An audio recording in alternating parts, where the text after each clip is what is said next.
Hey everyone, welcome back to the show. My name is Dr. Rachel Gainsbrugh, and I am so excited about today's topic. Today, we're talking about how busy doctors can create a lucrative midterm rental. I'm going to be spilling the tea on the 12 exact steps to get started. Today's talk is perfect for doctors, nurses, medical professionals, and also engineers, attorneys, anyone who is looking to secure their financial future with investing in real estate without necessarily having to, so quote unquote, fight for their lives on these W 2 streets or adding a whole lot more to their schedule when they're already super busy. So, looking forward to sharing this topic with you today.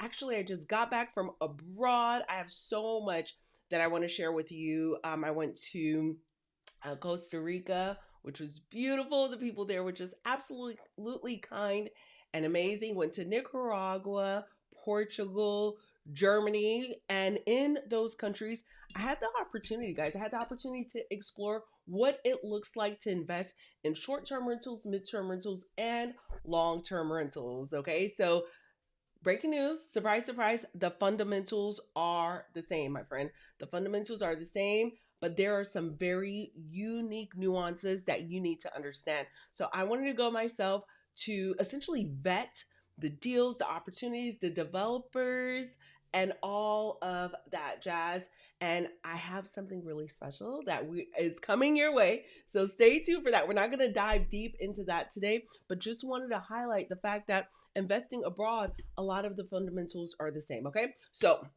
we're going to cover it, guys. We're going to cover everything from insurance midterm rentals today, wealth building, foreign investing, midterm rental arbitrage. And so let's get started.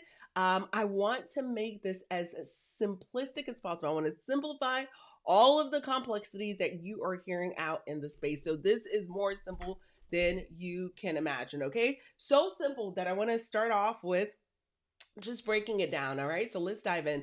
First and foremost, before we get into the 12 steps, I want to level set. I want to identify some definitions that you need to be aware of, my beautiful friend. So imagine you have a house.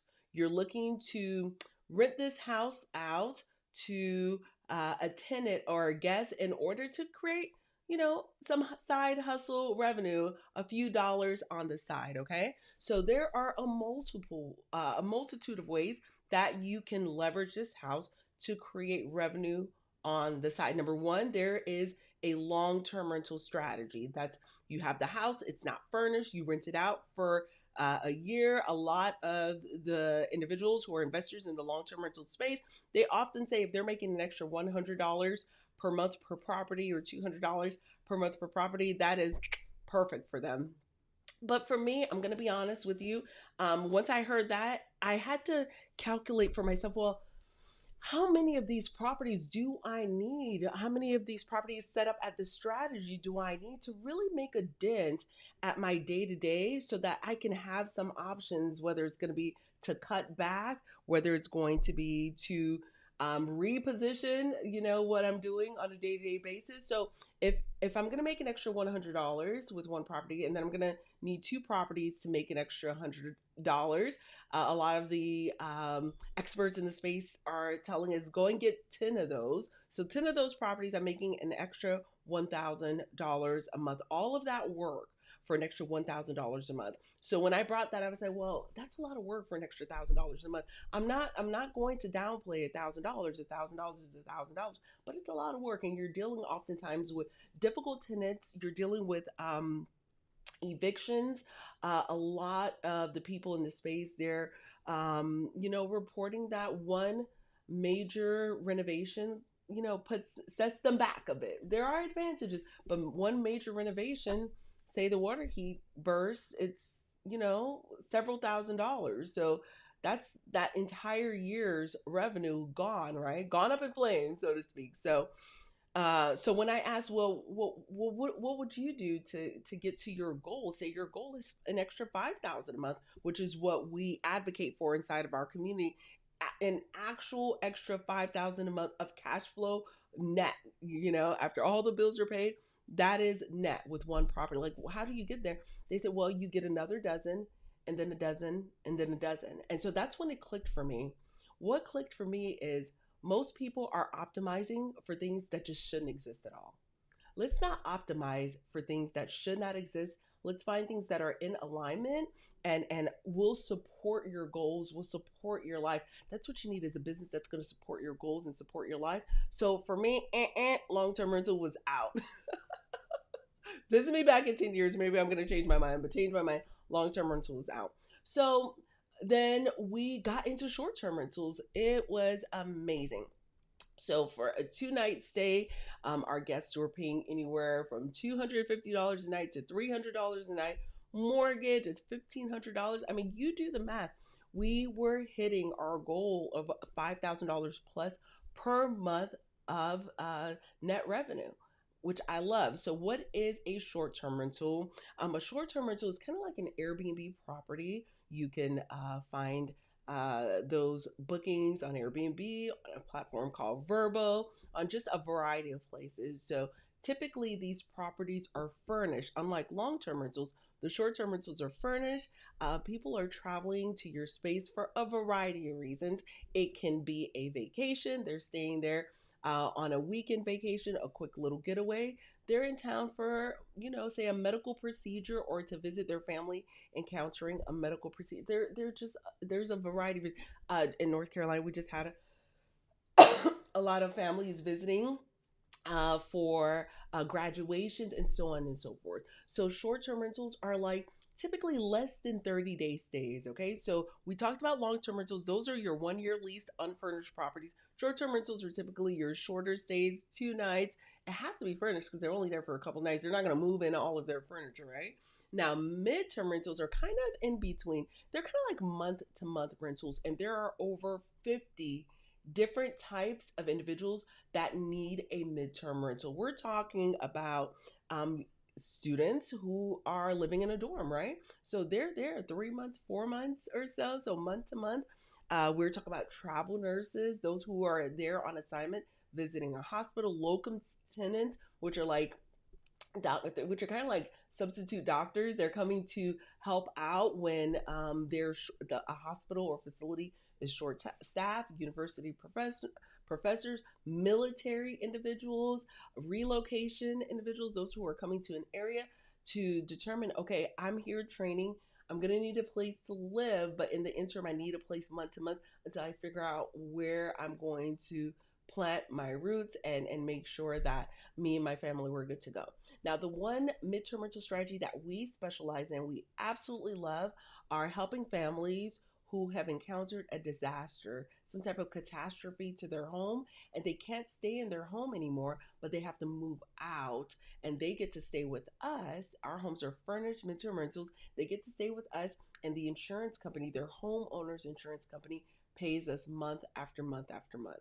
So those are the midterm rentals that we love to host. But again, I said there's over 50. We're now in a political cycle. There's political campaign staff that need a place to stay temporarily as they campaign. There's just so many guys. There are just so many those who are traveling for what do you call it? The Renaissance Festival, right? They're gonna put on a show in the town for a couple of months, right? So you have the talented traveling festival people who are leveraging midterm rentals as well. Again, these individuals, they typically are not coming with their own furnishing. So most of the time, midterm rentals, you want those to be furnished. You can actually charge more because it is costly, right? To move furniture just for a few months. So we charge more, it's fully furnished. However, midterm rentals can be furnished or unfurnished. Short-term rentals are always furnished. Long-term rentals are always unfurnished. Midterm rentals are typically furnished or unfurnished, but I advocate for furnished midterm rentals, okay? Again, hopefully you're picking up what I'm putting down already. I'm just I'm leveling it out. I don't want anyone to be left behind. Let me know in the chat right now if you are picking up what I'm putting down. Give me a 1 in the chat. If you're a little bit confused, go ahead and drop your questions in the chat, and we're going to get to them as soon as possible and respond to them either tonight or tomorrow. Okay, so thank you for joining us.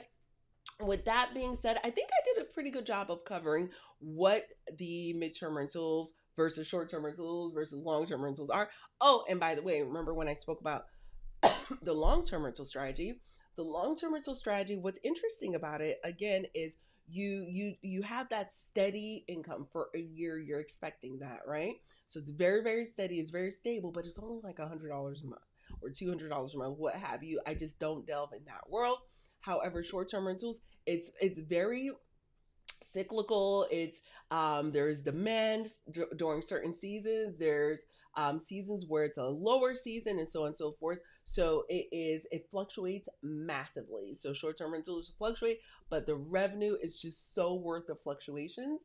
However, the midterm rentals is that middle ground. Now, depending on who it is that you're serving, who it is that you are going to look after in your property, that's going to indicate for you how much money you're able to generate. So, for example, if you're working with an individual, say, a family who's on a tight budget, and it's an individual or a travel nurse who's on a tight budget, if that's who you're serving, if that's who's paying you, who is paying you? That's the question. Who is paying you? If that is who is paying you, well, guess what?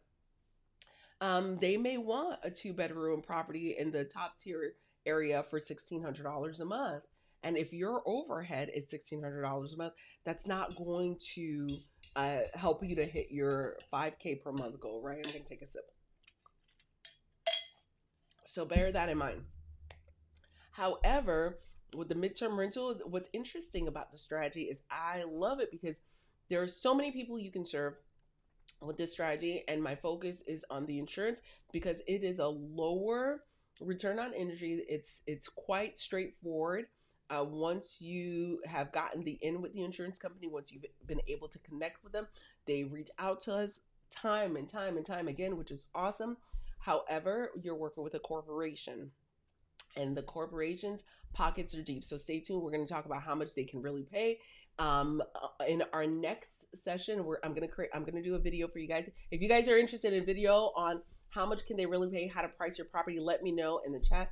I would love to make one for you, just to give you the scoop as to what's going on with this particular industry. Okay, so I like to stay in the industries where I know that there's a surplus, there's a lot of meat left on the bone, versus someone who's like really, really struggling. Okay, so just wanted to level set that. Okay, from there, guys, I wanna dive into just a high level overview. We're gonna get into the 12 steps. Hear me out, hear me out, hear me out. We're gonna get into the 12 steps, but I did want to reflect a moment on the 4 ways that members of our community are jumping into the short-term rental, midterm rental strategy. Number one, landlord owner. Okay, that's my absolute favorite way. That is how you generate um, uh, excuse me, that is how you make generational wealth happen. Okay, landlord owner is your ticket to freedom. All of the other strategies, guys, I want them to support you getting to landlord owner status. So landlord owner is number one. The next one is midterm rental arbitrage. The next one is midterm rental co-hosting.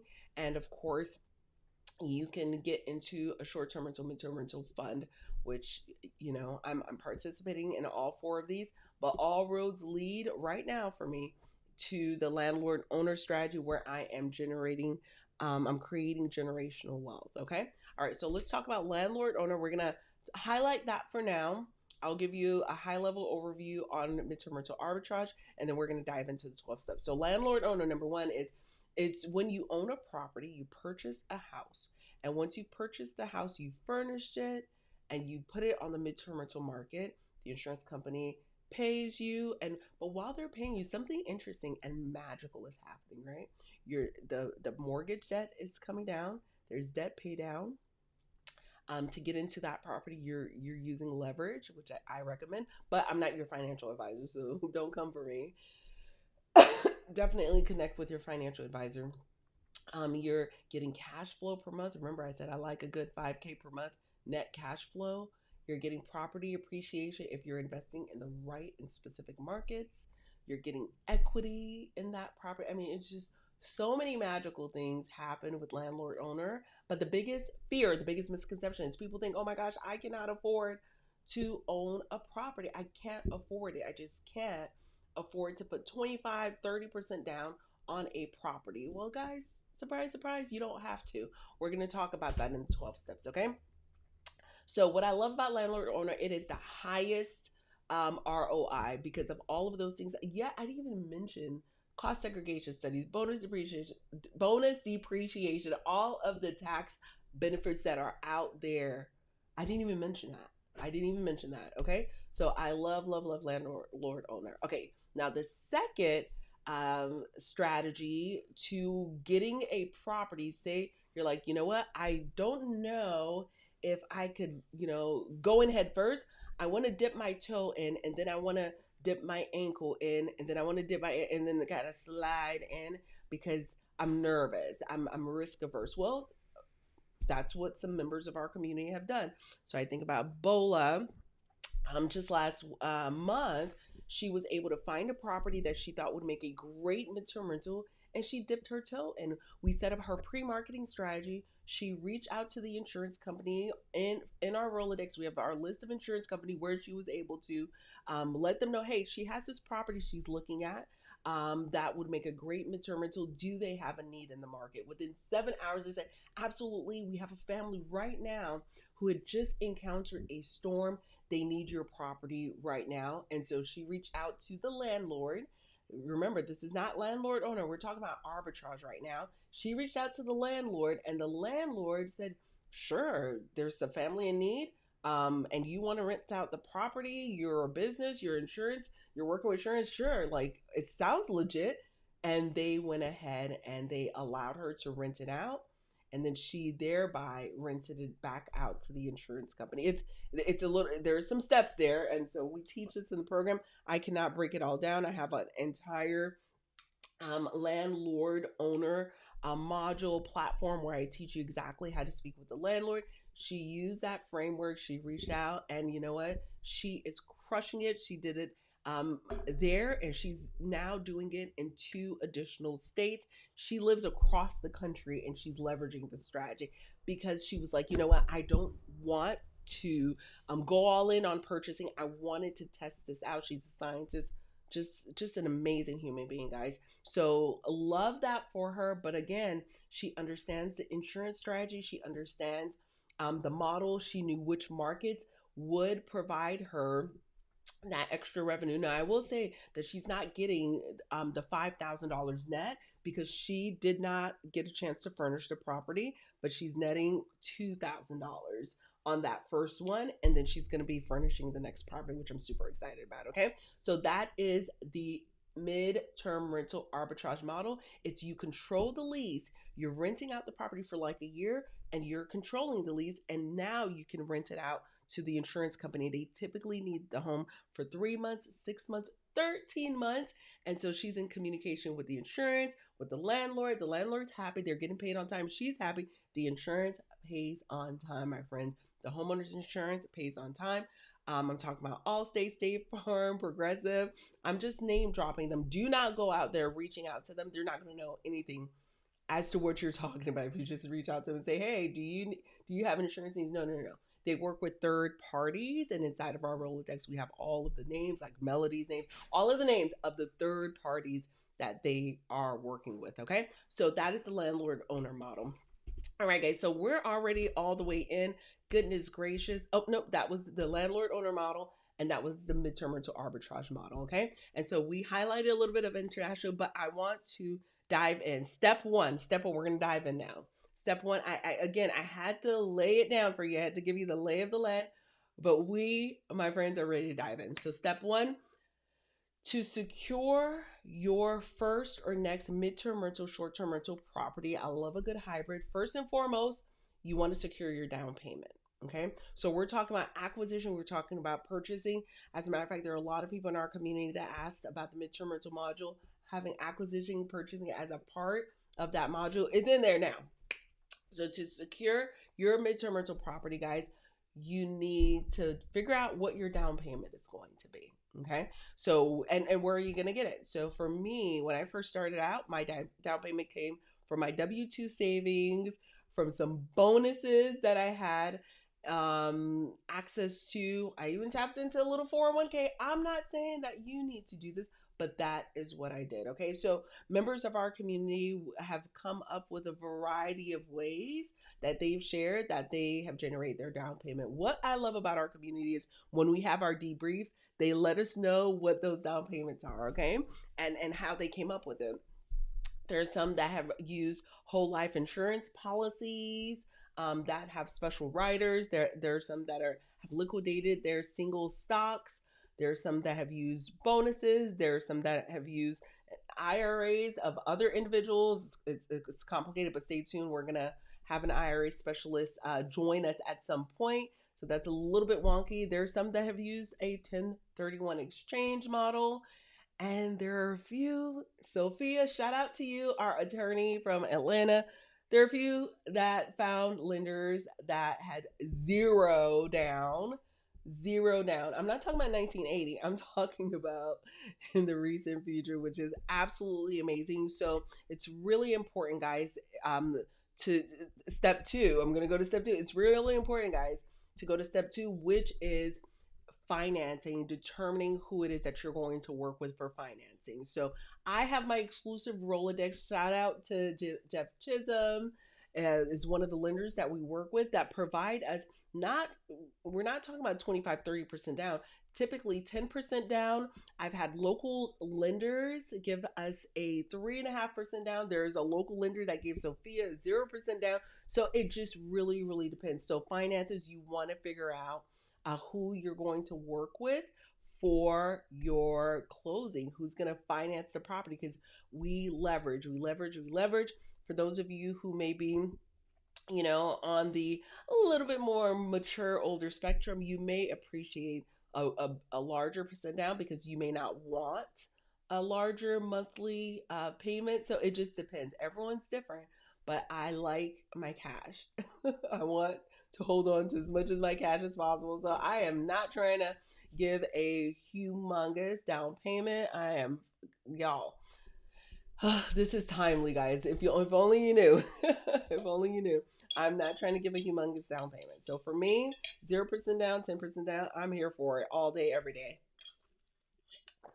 However, if I were in my 60s or 70s, I may want, a bigger down payment and just a lower monthly payment just so that I can sleep better at night. Okay. That's why real estate investing, it's personal, right? You want to figure out, what makes you comfortable. Okay.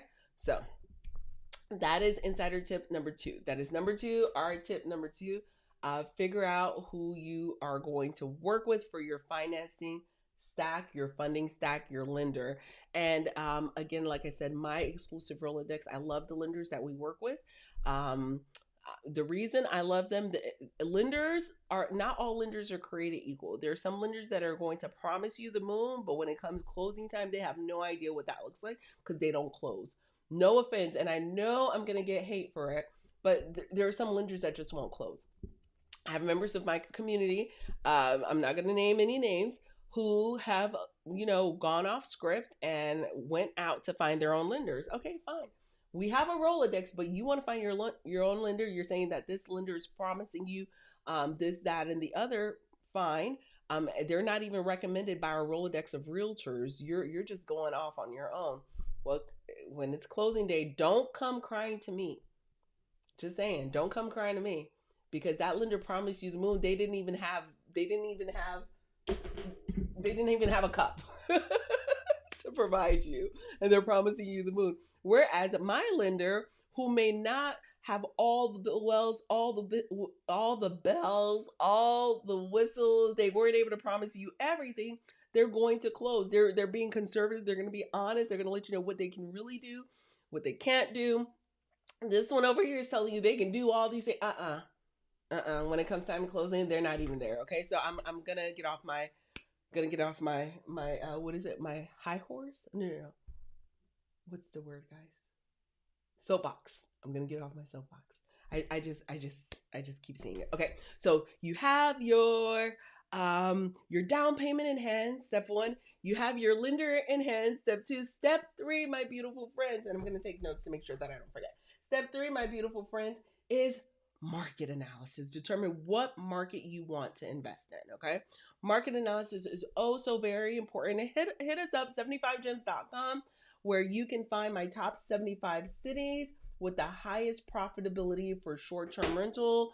Feel free to use that as a resource inside of our community. We go through an entire CROW methodology. We provide you a custom profit map so that you can know exactly where to invest in the next 7 days. By 7 days, I need you to know exactly where to invest so that we can get the ball rolling. But if you're out there and you're like, okay, I just don't know where to start, go to 75gems.com, 75gems.com, and I am happy to share with you my top 75 cities for profitability for short-term and midterm rentals in 2024. So take a look at that, because when you're analyzing market, guys, I want you to consider the location, the demand, the rental income potential. Okay, so you want to know what you're going to be investing, but you want to know what you're going to be making in return, because we're investing. This is not just an emotional thing, we're actually investing. Step 4, once you have determined which market and streamlined it, like I said, we use a methodology called the CROW method. We've identified our market. Now we need to do the analysis and the underwriting. We need to really understand, okay, great. We have all of these numbers. We have all of this rental potential. This is amazing. Well, let's underwrite it a little bit, and let's underwrite it with 3 or 4 data tools. So we have data tools inside of our community where we share with you the step by step, the pros, the cons. We're looking at the debt. We need to underwrite the debt, guys. We're in an economy where we need to see, okay, are we making enough, to exceed the amount of debt that we are taking on a month to month. And that informs us of which lender to work with. So you will have a few lenders, they will have a few products based on your credit profile, all of that. You get to determine, okay, this product is going to be better for me than that product, because on a month to month basis, my debt service ratio, I need to understand that. I need to know that. Okay. So once you have all of those tools, you're underwriting, you're looking at some of the costs. We have the underwriting worksheet. Just fill it out. You get to see what the costs are. You get to see what your opportunities are for tax strategy, tax advantages. We use, like I said, multiple data tools to confirm that this is the case. Then you are golden, and what I love about our data tool is we have the red, the go, no go, the go, no go, red, yellow, and green. Like yellow is, I don't love it. But if it were me investing on my own, I know how to make things happen in terms of our operations are vertically integrated. So I may put on my bulletproof vest and go into a cash on cash of 10% and know that I could squeeze some juice out of it because I'm going to implement some strategies. However, if I'm working with investors, I may not be comfortable with being that aggressive. I want to be a little bit more conservative. If you're just getting started, I would want to walk you through and look at that deal with you, because not only do you have access to me, you have access to our property manager coach, you have access to my dynamic pricing coach. We would vet it with all of these coaches to see, okay, the numbers are saying this. However, are there some leverage points that we can take advantage of, right? To see if we could squeeze a little bit more juice out of this particular property. So conduct a deep analysis, identify what your goals are. Is it cash on cash? Is it cash flow? Cash on cash means how much money let me break it down. Cash flow means how much money am I making on a month to month basis. Cash on cash is how quickly do I get my investment back? My initial investment, how quickly do I get it back? So if all in, my initial investment was $40,000, $80,000, $100,000, how quickly do I get it back? Do I get it back within a year, 2 years, 3 years, 5 years, that kind of thing, right? If I can get it all back within 5 years, then it's not a bad investment. Not bad at all. That's more like a 20% cash on cash, okay? All right, so once you have run the numbers, guys, on a few markets, you've analyzed a few markets, you've done a few, I would say, scenarios in those markets, tap in with our Rolodex of realtors. These are realtors that are specializing in short-term and midterm rentals. Okay, so we have a Rolodex of realtors across all 50 states. They specialize in short-term and midterm rental investing. And what I love about them is that they have the experience, they have the expertise, they will run the numbers right alongside you, and they'll let you know maybe a few things that you may not fully understand about that particular market. I find realtors to be an amazing resource, but it is your responsibility. You need to know your numbers. Do not come up to a realtor and you're like, help me. No, no, no, no. And if a realtor is willing to entertain you, no offense, but they may not be that busy, and they may not be the realtor that you want to work with. Okay. Not going to lie. Some of the top realtors are very much cold shoulder. They will give you a cold shoulder. Like seriously, some of the top realtors will give you a cold shoulder, and the reason for that is that they're busy. Now, the realtors that aren't busy, that could shoot the hay with you and just chit chat all the time,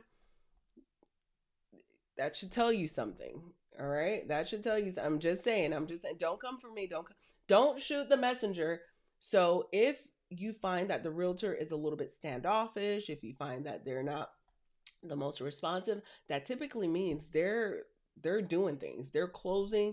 They know what they're doing. They have a long list of clients that they're working with. So I'm just saying, okay. So all that, I'm just kind of future pacing you. Don't feel offended if a realtor doesn't get back to you as quickly as possible. You're like, oh, they're so unprofessional. No, they're busy.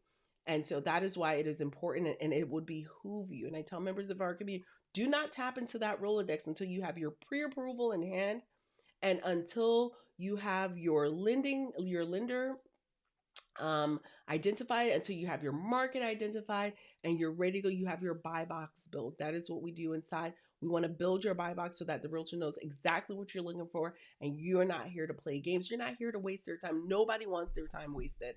You're working a busy 9 to 5, 7 to 7, what have you. I used to work 7 on, 7 off night shifts. You're busy, right? The last thing you want is for someone to waste your time, and the realtors, they're just not going to play with you. Okay. All right. So I'm going to get off of that particular soapbox. I'm going to look at my list here. Okay. Let me take a little sip because I'm getting excited. The next thing is regulations. All right. Hot topic, right? Regulations. Regulations are huge. And I think regulations are a great reason why the midterm rental strategy is getting a lot of notoriety and exposure right now, because midterm rentals typically do not fall under the regulatory restrictions that short-term rentals fall under. Okay, so keep that in mind. So understanding your short-term rental ordinance, I have an entire framework where I go through step by step on how to figure out what the short-term rental ordinances are in certain markets, because although we're talking about midterm rentals, we love a hybrid strategy. We love a midterm rental hybrid strategy. Very, very important. So you want to make sure that your property is in compliance. If there's an HOA, you want to address that. You want to see what the CCNRs are, and your CCNRs are covenants, conditions, and restrictions. You want to make sure you understand what that is, okay? So there's a step-by-step process of knowing what your regulations are. Very, very important, guys. Do not sleep on this, because I have members who have come to the community after they've made a poor purchase because they did not look at the regulations, and all bets are off. Regulations affect your numbers. Now you invested in the property thinking you're going to get a juicy $7, $8, $9, $10,000 a month booking for short-term rentals, and you didn't position it in a way to leverage a solid midterm rental strategy. There are all sorts of bans. According to the HOA, it's a 1-year minimum, or they don't allow you to rent it out to others. Now your numbers are messed up, because if you can only leverage it as a long-term rental, well, that's $2,300 a month or $2,400 a month, and your mortgage is $2,300 or $2,400 a month. Don't let yourself be caught up in that situation. Okay, I've seen it happen too many times. Not a good look. All right. Okay, so you looked at the regulations, you found the property, you've analyzed it, you've underwritten it, you are ready to close. It is time to close. I have an entire launch pad where I go through step by step with our community as to what you need to close. So, in order to pre I would say pre-launch your property. The pre-launch phase, there are about 32 things that you need to do to pre-launch. You need to figure out which are the cleaners you're going to work with. You need to figure out your maintenance people. You need to order your door locks, your cameras. All of that is just broken down beautifully for you in a step by step. Essentially, you want to do all the things that you need to do prior to hosting. My goal for you is always to ensure that you do not pay your mortgage on your own. So within 30 days, I want you to start hosting guests, and you don't turn on midterm rental overnight. So you may need to, collect some dollars from short-term rentals until you get that wonderful midterm rental booking. Okay. And that may take 30 days, that may take 2 months, that may take 3 months. So I want you to start to use short-term rentals to get the ball rolling, and then midterm rentals as soon as you get that opportunity. And part of that pre-launch process is we want to set up your calendars correctly. You don't want to accept 2 night bookings peppered all over your calendar till the cows come home. No. You can do a few 2 night bookings in the near future, but then we want to reserve those amazing high value juicy bookings for 30 night stays minimum. Okay. So part of the pre-launch pre-marketing is we want to figure out the preliminary steps for our team. We want to figure out our design budget, and all of that is very, very important. We're going to talk about furnishings and design, but we want to figure out who we want to work with, or our design mentality. What's our design mentality? We're going to do it ourselves. Are we going to do it with an expert, or are we just going to say take the wheel? Somebody just do it all for me, right? We'll talk about that in a second. So yes, pre-launch your property, pre-market your property. Doctors Ryan and Hasina, we had them pre-market their property while it was still going through renovations. They had $100,000 worth of bookings before their property was launched. Okay, so imagine you're going through the motions and you're thinking to yourself, oh my gosh, I'm putting a lot into this. I don't know if it's gonna get booked. Imagine having $100,000 in bookings on the books. That not only motivates you to, it puts a little fire under your tush to get it going, but it gives you the assurance that, yeah, this was a great idea. This is a great market to invest in. This is a great property. Okay. Um, Rachel Balkovec, one of my VIP 101 clients, she's the very first female New York Yankees baseball coach, guys. So we pre marketed her property $25,000 in bookings from pre marketing her property. Okay. Love, love, love that. Okay. So we want to create some buzz. We want to get this property pre marketed. We want to make sure that we are hitting the ground running. I know what I'm saying right now is controversial. Hopefully, Tim, my revenue manager, is not listening to me. He hates that I say this, but hey, I got trust issues. I need to know that money is coming before I'm putting money out. Just saying. All right. Step 8, we're almost there. 8, 9, 10, 11, 12. We're almost there, guys. Okay. So bear with me. Step 8 is furnishings.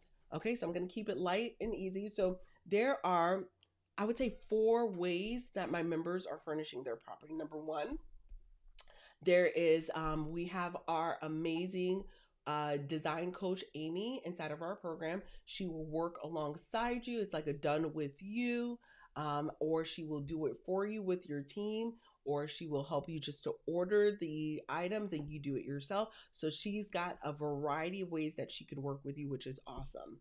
The second idea that we have, or the second methodology that we have, is we have a host GPO who we have partnered with. For those of you who know what a GPO is, a group purchasing organization. So they work with our members to help order just some of the best high quality linens and mattresses and all of that.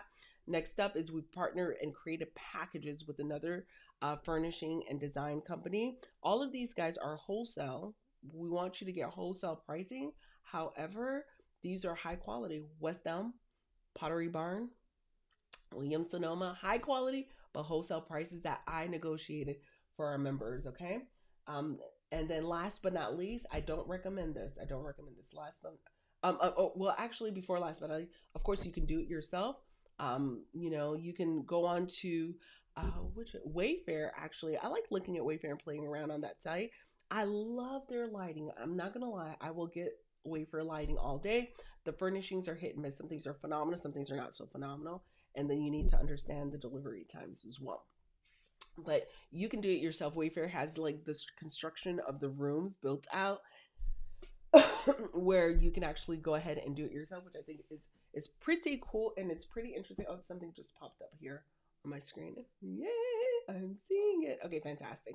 Okay, so Wayfair is definitely um, an interesting website to look at to just kind of get the configuration of what all goes into a room. If you're doing it yourself, it's a great way to kind of create your own checklist, if you will, and then you can procure and purchase the furnishings from wherever.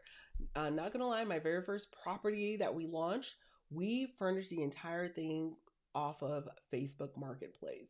Okay, I don't recommend that today, especially if you're looking to scale, but we furnished the entire thing on Facebook Marketplace. There was a family who had a nice big house that was in a very rich neighborhood that was moving to the beach in a one bedroom condo. They just needed everything to be taken down. The house was designed professionally and they were selling everything. We said, we want everything. Let's make you an offer. My husband, oh, to this day, he is a vibe, guys. So we made them an offer and for like $10,000 to $12,000, something like that. We took everything and everything matched perfectly. Everything was well designed. We took it out of their 4 bedroom home and we put it into our 4 bedroom home. That was it. So hot tip, it's possible. We hired it was my husband, my brother, and a mover. I remember when we did that. That was our very first property.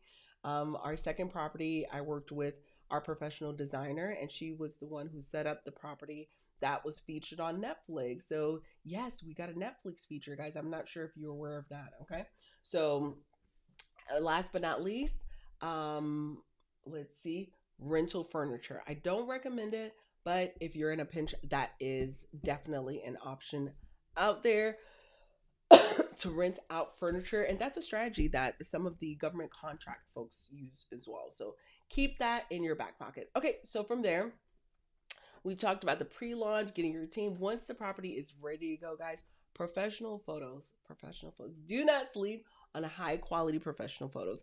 I don't want you to have put tens and $20,000, $30,000, $40,000, $50,000 into this investment just to start taking iPhone photos. That is the biggest misconception I have seen, or the biggest mistake rather I have seen occur with properties being listed on platforms where it just looks so sad and so depressing and not that great. I'm not gonna name any names, but there are some platforms like, oh my gosh, this is where listings go to die. Y'all know what I'm talking about. So take professional photos, update your photos, and make sure that it is listed in the best light. Okay, so number 9 is updating your listing, updating your photos, making it extremely attractive to your ideal guest avatar. So we list our properties on a variety of platforms, namely Airbnb being one of the, I would call Airbnb the Google of temporary housing. So Airbnb is definitely a place you want to list your property. From there, we listed on platforms like corporate housing finder, furnish finder, Verbo. We listed with the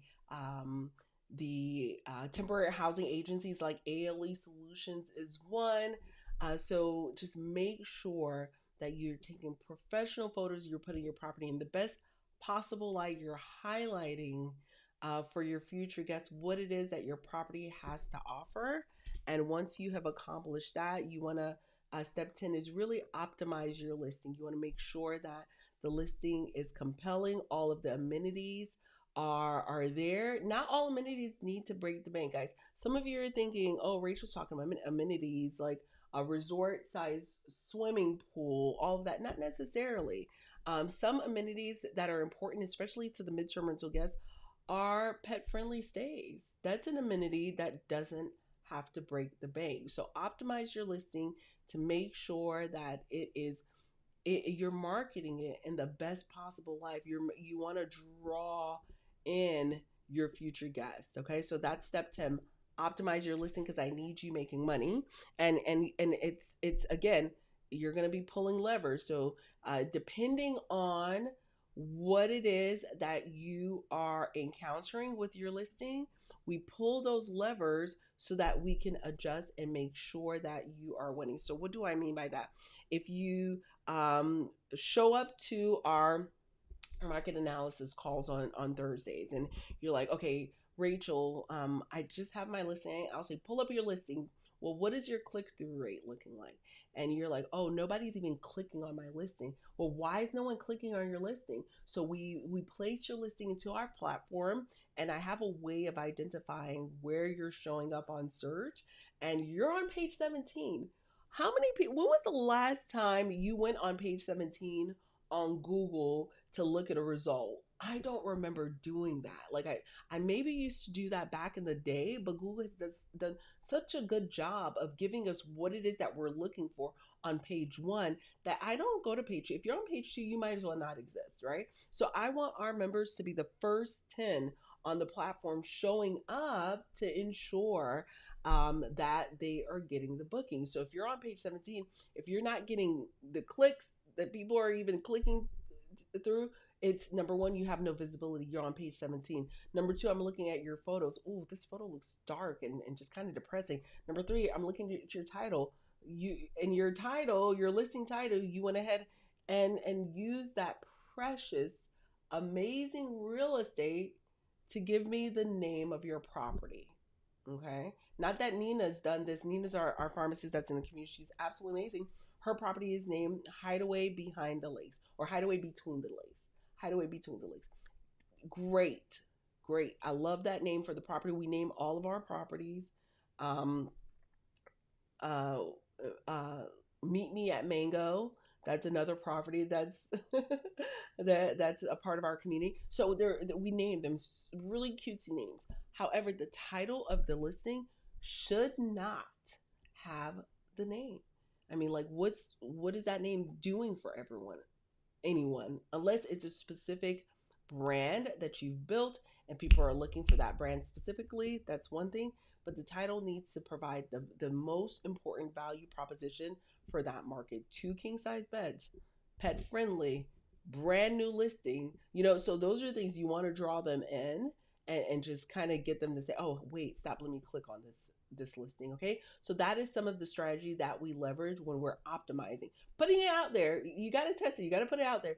But then if we're not seeing the results, that's the power of showing up to market analysis, to pricing class, to design class, to see what we need to do to zhuzh it up. As a matter of fact, Tony in our community, he's in Long Beach, California, and I did his market analysis and property analysis audit right before I went to Costa Rica. And I was like, okay, Tony, great, you've set it up, you have launched, you're not getting the bookings, you're barely barely cash flowing. So let's see what we need to do. I say, okay, Tony, let's make these adjustments. The property is it looks sparse.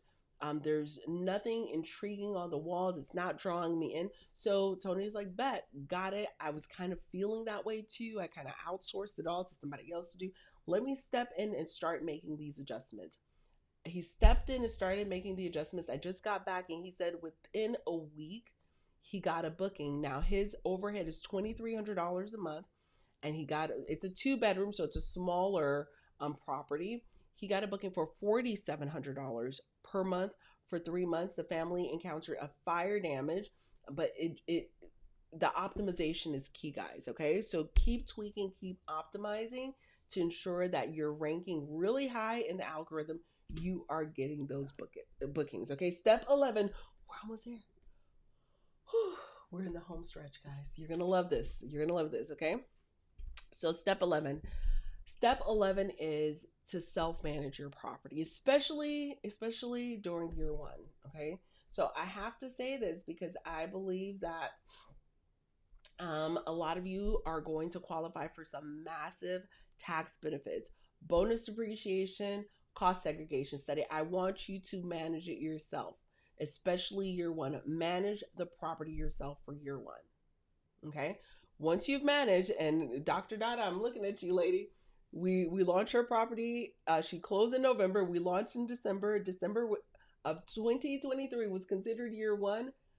Year two is 2024.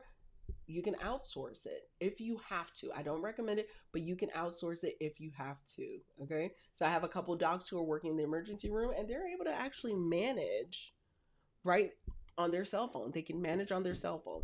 I would say 9 out of 10, you can manage 99% of your booking of your listing off of your cell phone. So self manage. Take advantage of the tax strategies, and then year two, convert it to a midterm rental, outsource if you want, or midterm rentals. Think about it. You only get 2 or 3 bookings for the year because they're booking for 3 months, 8 months, 13 months. So easy peasy lemon squeezy. Okay, so that is step 11. That management structure, I think it's super, super powerful. You self manage the first year, take advantage of the tax strategies, then convert it to the midterm rental year two. Whew. Step 12, guys. We're here. We made it. We made it. Step 12, last but not least, once you're getting into the swing of things and you feel like, you know what? This is what I want to do. This is a strategy that I want to take advantage of. We want to create a little bit of buzz, marketing, and branding behind your property. And so I highly recommend direct booking sites, getting a direct booking site so that you can market your property. You can have that continuity of bookings. You can send out emails to your email list, let them know that, hey, I've got a day that's coming up. And so we have a system that we have built out where we have a direct website marketing team that is coming alongside of our members to help develop their we've got their websites launched, developed, and it's phenomenal because on a rotating schedule we're able to drip out the website on social media, just have things scheduled out. It may take you a few hours to create 6 months worth of content and emails. We have templates, just copy and paste and put it out there. Okay, so part of this tool that we're using, we collect all of the emails of past guests. Okay, we're marketing to them directly within 90 days to 180 days after they've left the property so that they could remember, hey, I'm still here. So if you're ever in town, or if you know someone who's in town, go ahead and send them this link, book directly with me. You will save thousands and thousands of dollars per month using a direct booking site that builds your wealth, that gives you a little bit more cash flow, and then it puts you in a position like, oh, this is an actual business. And what better way than to serve those you have already served? They know you, they like you, they trust you, they love you. Absolutely amazing. So that is step 12, guys. I just want to rinse and repeat, rinse and repeat, rinse and repeat, get the wheel turning, and then we buy another one, right? Like, how do we do this again? Let's do it again. All right, guys. So those are your 12 steps. Let me review them. Let me see if I have a quick list here. So step number 1, get your down payment. Step number 2, secure your financing. Step number 3, identify your market. Step number 4, conduct your market data analysis. Step number 5, find that property. Use the Rolodex of realtors to find that dream property. Number 6, triple check your short-term rental ordinances. From there, number hang on 1 second. All right, number 7, you're closing on your property. You want to pre-market your property. Step 7, you're closing. It's closing season. Pre-market your property. Number 8, we're going to furnish your property with grace and ease. Number 9, invest in professional photography. It gets its own number. Number 10, optimize your listings. Number 11, self-manage for year 1. And number 12, you want to plan for expansion. You want to market that property, get your direct booking site, and do it again. All right. Oh my goodness. That's it, guys. So if you, my friend, are ready to get started with your midterm rental, short-term rental journey, you're ready to finally find that financial freedom. I'm gonna say something real quick. For me, there was a shift when I realized that I can make on a monthly basis the amount that I was making annually at my W-2. There was a power shift. There was a power dynamic shift. Like your mind is blown, at that point you get to make the decision. Do I stay or do I go? I mean, if you are able to support yourself at a capacity that you're making more money per month than you are annually at your W2, that's that's why I'm here, guys. That's exactly what happened to me. Okay, so if you're curious about that, if you want to understand these 12 steps, if you want us to hold you by the hand and walk you through this lucrative 12-step rental investment strategy that gave me the freedom, that gave me that power dynamic of determining what to do, because I had freedom. I had financial freedom. If that's you, I would love, love, love to get on a discovery call with you. Click the link below or go to shorttermgems.com/book, and we will see you on the inside, my friends.